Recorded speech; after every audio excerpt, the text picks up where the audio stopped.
నమస్కారాలు.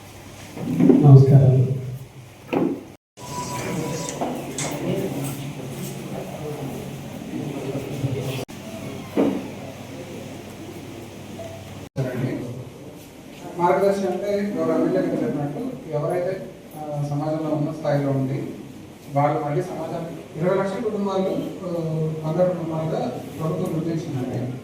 దాంట్లో సొసైటీలో టాప్ 10% ఎవరైతే ఉంటారో ఆంధ్రప్రదేశ్ అత్యున్నత ప్రయాణానికి నాంది పలికింది. అధునాతన ప్రమాణాలతో దేశానికి గర్వకారణంగా ఆంధ్రప్రదేశ్ ఎదుగుదల ఉండబోతుంది. కావలి నియోజకవర్గానికి సంబంధించి స్వర్ణాంధ్ర @2047లో సందర్భం భాగంగా పేదరిక నిర్మూలన కార్యక్రమాన్ని నిర్వహించేందుకు ఈరోజు రాష్ట్ర ప్రభుత్వం ప్రతిష్టాత్మకంగా తీసుకున్నటువంటి కార్యక్రమం P4 కార్యక్రమం.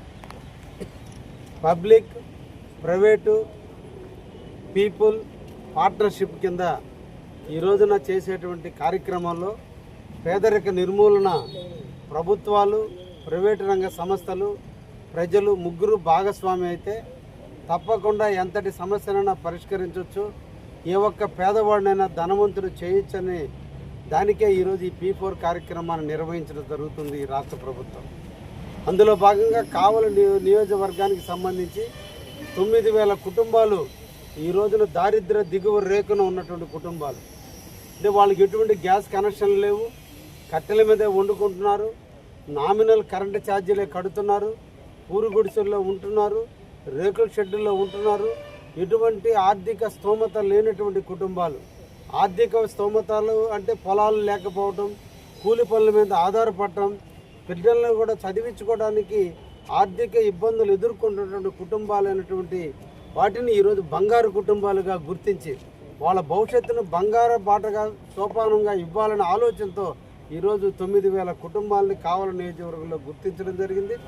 ఆ గుర్తించిన కుటుంబాలని కావలి నియోజకవర్గంలో కావచ్చు, కావలి నియోజకవర్గంలోనే పెరిగి పెద్దయి ఇతర ప్రాంతాలకు వెళ్ళి అక్కడ కోట్ల రూపాయల డబ్బులు సంపాదించి అక్కడ ఉన్నటువంటి వాళ్ళు కావచ్చు, లేదంటే విదేశాలకు వెళ్ళి అక్కడ స్థిరపడ్డటువంటి వ్యక్తులు కావచ్చు, కావలిలోని వివిధ వ్యాపారాల్లో ఉన్నటువంటి వ్యక్తులు కావచ్చు, ఎవరైనా ముందుకొచ్చి అటువంటి పేద కుటుంబాన్ని హక్కును చేర్చుకుంటామంటే వారిని మేము మార్గదర్శకుడిగా ఈరోజు పేరు నామకరణం చేస్తున్నాం.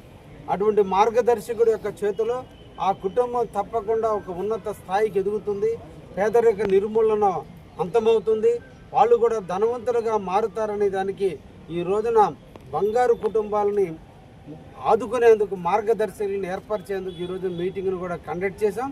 ఈ కండక్ట్లో స్థానికంగా ఉన్నటువంటి NGO సంఘాలు, ఇతర ప్రజాప్రతినిధులు అందరూ కూడా పాలు పంచుకోమని, మన కావలి ప్రాంతంలో ఉన్నటువంటి పేదవాళ్ళని హక్కును చేర్చుకునే దాంట్లో తప్పకుండా అందరూ సహకరించండి చెప్పి పిలుపునిచ్చాం.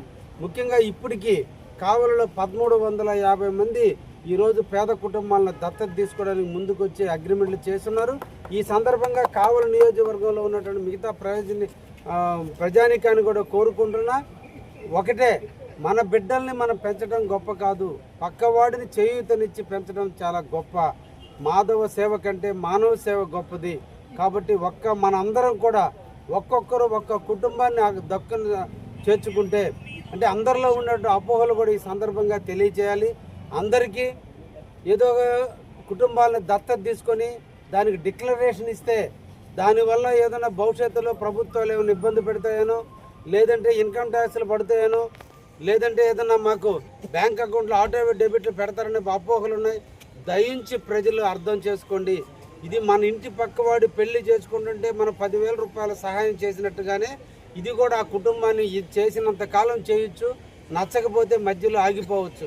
కాబట్టి ఇక్కడ ఎవరి రిస్ట్రిక్షన్స్ లేవు. ప్రభుత్వం ఎక్కడా కూడా మిమ్మల్ని ఒక గౌరవమైన పదమైన వ్యక్తులుగా చూస్తారే తప్ప సమాజంలో సేవ చేసే వ్యక్తికి సమాజంలో ఎప్పుడు కూడా గౌరవం ఎలా ఉంటుందో ప్రభుత్వాలు కూడా ఏ ఆఫీస్కి వచ్చినా కూడా మార్గదర్శకుడు అంటే ఆ గౌరవాన్ని పెంచే విధంగా కూడా ఈరోజు చూస్తారే తప్ప ఏ ఒక్క విధంగా కూడా ప్రజలకు అసౌకర్యం జరగదు, ఏ ఫ్యామిలీకి నష్టంగా కూడా జరగదు. కాబట్టి మనందరం కూడా పోతూ తీసుకుపోయేది ఓన్లీ కీర్తి మాత్రమే.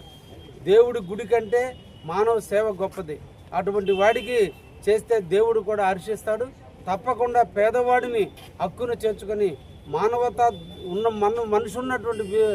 మనసున్నటువంటి వ్యక్తులైన మీరు తప్పకుండా మన నియోజకవర్గంలో పేదవారిని దత్తత తీసుకోండి అని చెప్పి ఈ సందర్భంగా కోరుకుంటున్నాను.